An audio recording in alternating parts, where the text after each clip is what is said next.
नमस्कार विद्यार्थियों, आप सभी का मेरे YouTube चैनल पर स्वागत है। कक्षा 12th में एक अपने टॉपिक है जिसका नाम है भाषा, लिपि और व्याकरण। इस टॉपिक से 2 अंक का एक प्रश्न है, वो निश्चित रूप से पूछा जाता है।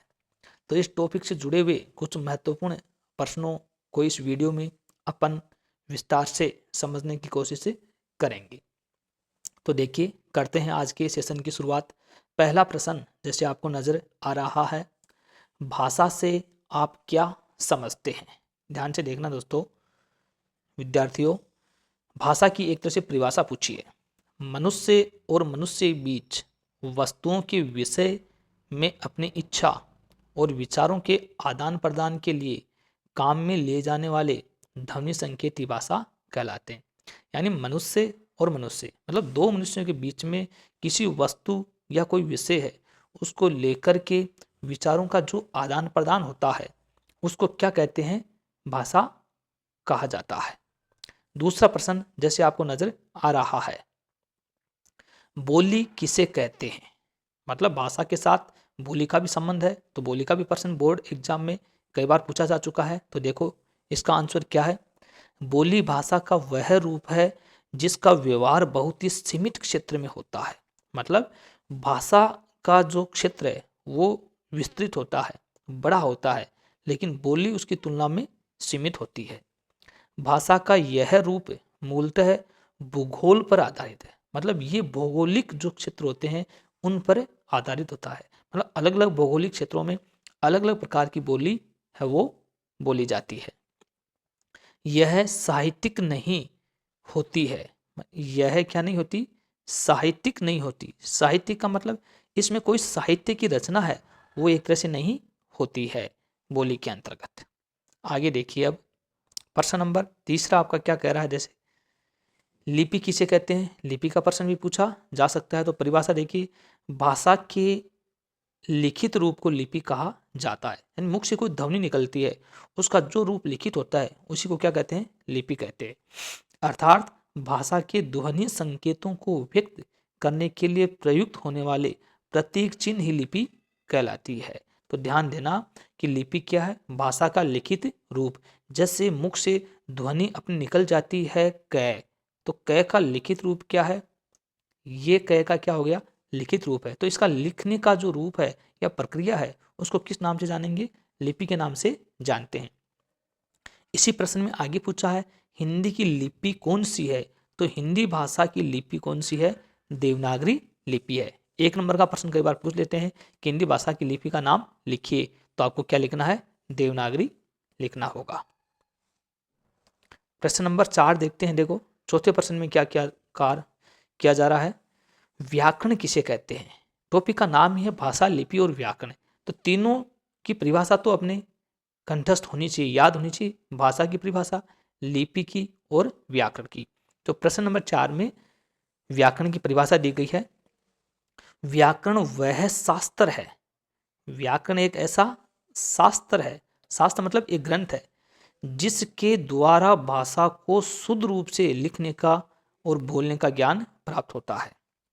यानी व्याकरण एक ऐसा शास्त्र है जिसके द्वारा भाषा को शुद्ध बोलने व लिखने, भाषा को क्या करेंगे अपन?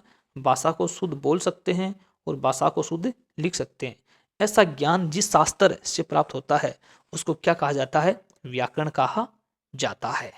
तो ध्यान देना, काफी महत्वपूर्ण प्रश्न है ये भी। प्रश्न नंबर 5 क्या कह रहा है आपको देखिए, व्याकरण का महत्व बताइए। यानी व्याकरण का भाषा में एक तरह से क्या महत्व है? प्रश्न की लैंग्वेज बदल सकते हैं, व्याकरण का भाषा में क्या महत्व है, ऐसा भी हो सकता है। तो देखो, व्याकरण भाषा के शुद्ध रूप को लिखने और बोलने के नियमों का ज्ञान करवाती है। साधारण सी बात आपको पता है कि व्याकरण के द्वारा ही हम भाषा का शुद्ध रूप है, उसके जो बोलने और लिखने के जो नियम है उनका ज्ञान अपन उनसे प्राप्त कर सकते हैं। व्याकरण के नियमों से भाषा में, मतलब व्याकरण के नियमों से भाषा में क्या है? स्थिरता आती है। मतलब नियम एक तरह से स्थिर हो जाते हैं, स्थायी हो जाते हैं। नियमों की स्थिरता से भाषा में एक प्रकार की मानकता स्थापित हो जाती है। यानी भाषा में व्याकरण से नियम है वो स्थापित होंगे और उन नियमों से भाषा क्या हो जाएगी, मानक मान्य रूप, उसका एक अधिकृत रूप है वो सामने आ जाता है। तो ये व्याकरण का एक क्या है, महत्व है। प्रश्न नंबर 6 क्या कह रहा है अपना, देखिए प्रश्न नंबर 6 कह रहा है व्याकरण के अंगों का परिचय दीजिए। यानी व्याकरण के कौन कौन से अंग हैं उनका परिचय पूछ रहा है इस प्रश्न में। तो व्याकरण के मुख्य रूप से 4 अंग माने गए हैं, जैसे कि आपको बताया गया है क्लास में। पहला है वर्ण विचार। वर्ण विचार में क्या होगा, इसके अंतर्गत वर्णों से संबंधित उनके आकार, उच्चारण और वर्गीकरण, आकार, उच्चारण और वर्गीकरण एवं उनके मेल से शब्द निर्माण प्रक्रिया का ज्ञान होता है। ध्यान से देखना इसमें क्या क्या बताया गया है आपको। वर्ण विचार में कि अंत वर्णों से संबंधित क्या क्या होते हैं, वर्णों से संबंधित उनका आकार, उनका वर्गीकरण और उनके मेल से जो प्रक्रिया का क्या होता है, ज्ञान हो जाता है। तो ये हो गया आपका वर्ण। दूसरा अंग होता है शब्द विचार।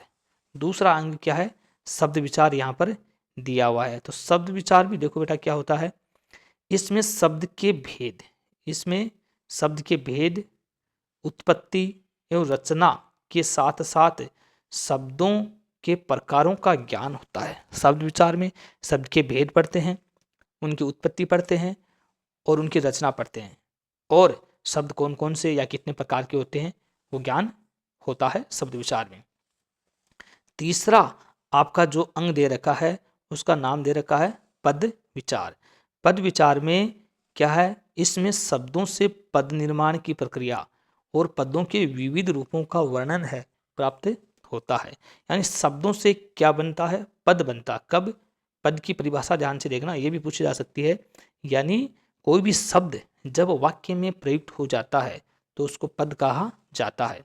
तो पद विचार में शब्द से पद का निर्माण कैसे हुआ और पदों के कौन कौन से विविध रूप हैं उनका ज्ञान है वो पद विचार जो टॉपिक है उसमें किया जाता है। अंतिम आपका चौथा अंग है व्याकरण का, जिसका नाम है वाक्य विचार।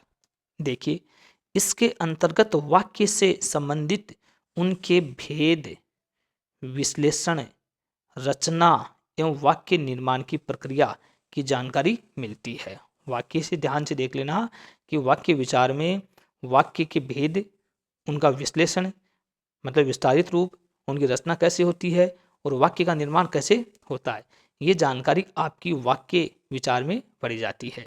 तो व्याकरण के कितने अंग बताए मैंने, वर्ण विचार, शब्द विचार, पद विचार, वाक्य विचार, ये 4 व्याकरण के मुख्य अंग हैं।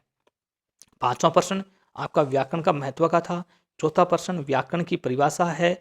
तीसरा लिपि है। दूसरा बोली किसे कहते हैं और पहला प्रश्न भाषा से आप क्या समझते हैं। तो इस टॉपिक से 2 अंक का प्रश्न पूछा जाएगा बोर्ड एग्जाम में, और उसमें तीनों की परिभाषा आपके एकदम कंठस्थ होनी चाहिए, याद होनी चाहिए, भाषा की, लिपि की और व्याकरण की। इसके साथ साथ आप बोली को भी अवश्य देख सकते हैं। धन्यवाद विद्यार्थियों।